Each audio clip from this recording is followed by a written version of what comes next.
അഭിഭാഷകർ കോടതിയിൽ പറയാൻ ഇരുന്നത് ജാമ്യ ഉത്തരവ് ജയിലിൽ കിട്ടാൻ വൈകി, അതുകൊണ്ടാണ് ഇന്നലെ ഇറങ്ങാൻ കഴിയാതിരുന്നത്. അങ്ങനെ സാങ്കേതിക പ്രശ്നം പറയുവാനായിരുന്നു അഭിഭാഷകരുടെ ആഗ്രഹം. പക്ഷേ ബോബി ചെമ്മണ്ണൂർ ഇങ്ങനെ പറഞ്ഞതോടുകൂടി വെട്ടിലാവുകയായിരുന്നു. കോടതി അതുകൊണ്ട് തന്നെ 1:45 ഹാജരായി.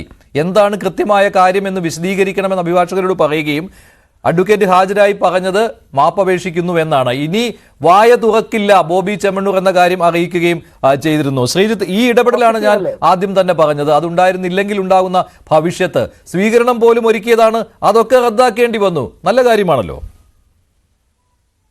തീർച്ചയായിട്ടും മഞ്ജുഷ്, നമ്മളൊന്ന് ആലോചിച്ച് നോക്കിക്കഴിഞ്ഞാൽ ഈ കഴിഞ്ഞ കുറച്ച് ദിവസങ്ങളായി ബോബി ചെമ്മണ്ണൂരിനെ ന്യായീകരിക്കാൻ ശ്രമിക്കുന്ന പല ആൾക്കാരും പറയുന്ന ചില വാദങ്ങളുണ്ട്. അതായത് അദ്ദേഹം ചെയ്തിരിക്കുന്ന സോഷ്യൽ മീഡിയ ഇടപെടലുകളെയൊക്കെ തന്നെ, അല്ലെങ്കിൽ പരസ്യമായിട്ടുള്ള പ്ലാറ്റ്ഫോമുകളിലെ ഇടപെടലുകളെയൊക്കെ തന്നെ പല ആൾക്കാരും അദ്ദേഹം തമാശ പറയുകയാണ് എന്ന രീതിയിലത്തേക്കൊക്കെ പറയുന്നുണ്ടായിരുന്നു.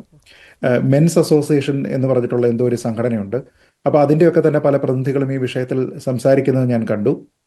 അപ്പോൾ കുറേ അധികം ആൾക്കാർ പറയുന്നത് അദ്ദേഹം തമാശ പറയുകയായിരുന്നു, അദ്ദേഹത്തിൻ്റെ തമാശകളാണ് ഇതൊക്കെ എന്ന് പറഞ്ഞിരുന്നു. അതേ തമാശ ഒരുപക്ഷെ അദ്ദേഹം കോടതിയിലും കളിക്കാനായിട്ട് ശ്രമിച്ചപ്പോഴാണ് കോടതി കൈയോടെ പിടികൂടിയതും അനവസരത്തിൽ തമാശ പറയണ്ട എന്ന രീതിയിലത്തേക്കുള്ള ഒരു തീരുമാനം കോടതി ഇവിടെ കൈക്കൊള്ളുന്നതും.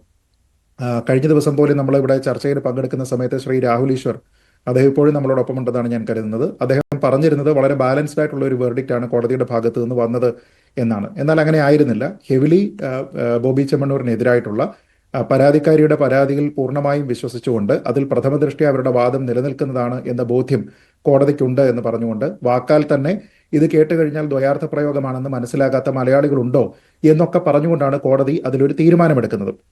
ഇപ്പോൾ നമുക്കറിയാം പല കേസുകളിലും അതിൽ ആന്റിസിപ്പേറ്ററി ബെയിൽ കൊടുക്കാനുള്ള കണ്ടീഷൻസ് എന്തൊക്കെയാണെന്ന് അറിയാം. ഒരു നോർമൽ കോഴ്സ് എന്ന് പറയുന്നത് ബെയിലാണ്, അല്ലാതെ ജയിലല്ല എന്നുള്ളത് നമുക്കറിയാം. അപ്പോൾ അതുകൊണ്ട് തന്നെ പ്രത്യേകിച്ച് പോലീസ് കസ്റ്റഡി ആവശ്യപ്പെടാതിരിക്കുന്ന ഒരു സാഹചര്യത്തിലൊക്കെ തന്നെ അദ്ദേഹത്തിന് അവിടെ ജാമ്യം കിട്ടി എന്നത് മാത്രമേ ഉള്ളൂ. അല്ലാതെ അതിൽ വേറെ പ്രത്യേകിച്ച് ഒരു ബാലൻസ് ഇല്ല. ഹെവിലി ഹണി റോസ് എന്ന പരാതിക്കാരിയുടെ ഫേവറിലേക്ക് ടിൽറ്റ് ചെയ്തിരുന്ന കാര്യമാണ്.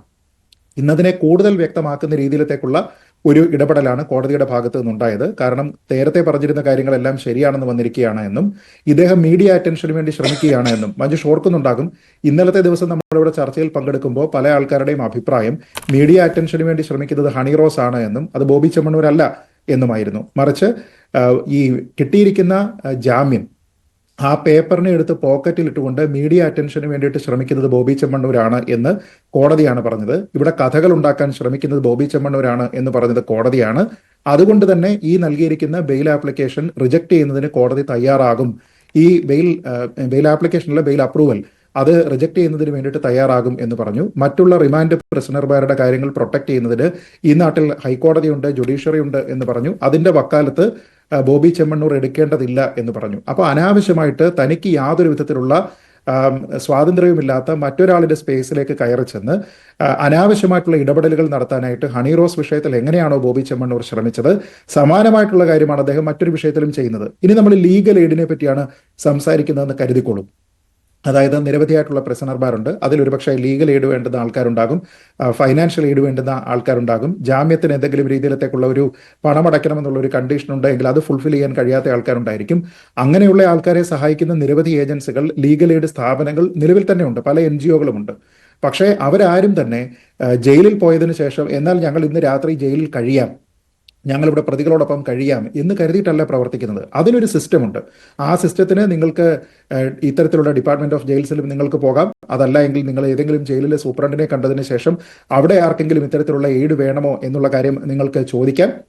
അങ്ങനെ കിട്ടിയതിന് ശേഷം അത് ചെയ്യാം. അതല്ലാതെ ബോബി ചെമ്മണ്ണൂർ അവിടെ ഒരു പേപ്പറും പേനയും കൊണ്ട് ഇരുന്നിട്ട് അവിടെ വരുന്ന ആൾക്കാർക്ക് ഓരോരുത്തർക്ക് എത്ര രൂപയാണ് എന്ന് പറഞ്ഞ് പറ്റുബുക്കിൽ എഴുതുന്നത് പോലെ എഴുതി വെച്ചതിന് ശേഷം അതിൽ തീർപ്പാക്കാമെന്ന് പറഞ്ഞ് പിറ്റേന്ന് ചെയ്യുന്ന രീതിയല്ല നമ്മുടെ നാട്ടിലുള്ളത്. അപ്പോൾ ഇത് ഈ സിസ്റ്റത്തിനെ മുഴുവനും തെറ്റായ രീതിയിലത്തേക്ക് വ്യാഖ്യാനിക്കാനായിട്ട് അദ്ദേഹം ശ്രമിക്കുകയാണ്. ഈ ലീഗൽ എയ്ഡ് എന്ന് പറയുന്ന ഒരു കാര്യത്തിനെ പോലും തെറ്റായ രീതിയിലത്തേക്ക് വ്യാഖ്യാനിച്ചുകൊണ്ട് താൻ എന്തോ വലിയ നന്മമരമാണ് എന്ന രീതിയിലത്തേക്കുള്ള ഒരു പ്രതീതി ജനിപ്പിക്കാനായിട്ട് അദ്ദേഹം നടത്തിയിരുന്ന നാടകം, കോടതി ഉപയോഗിച്ച അതേ വാക്ക് തന്നെയാണ്, ആ ഡ്രാമ, അതാണ് പൊളിഞ്ഞിരിക്കുന്നത്.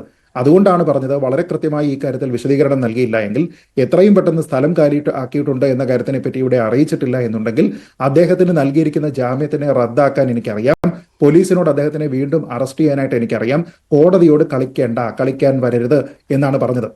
അപ്പോൾ നമ്മളിപ്പോൾ എന്ത് പറയും? ഇതും ബാലൻസ്ഡ് ആയിട്ടുള്ള അപ്രോച്ചാണ് എന്ന് പറയും.